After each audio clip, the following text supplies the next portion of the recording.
So for today's video, pauwi na kami sa Dubai at aalis na kami ng Batangas. Yan. Pilipinas.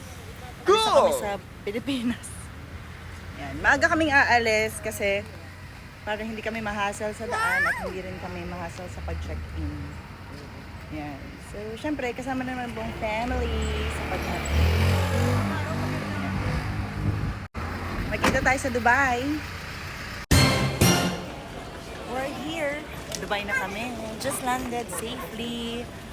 Buti naman. Maganda ang flight namin. Safe naman ang pag-land. So, yeah. Back to reality na naman kami ni Denise at ng Daddy.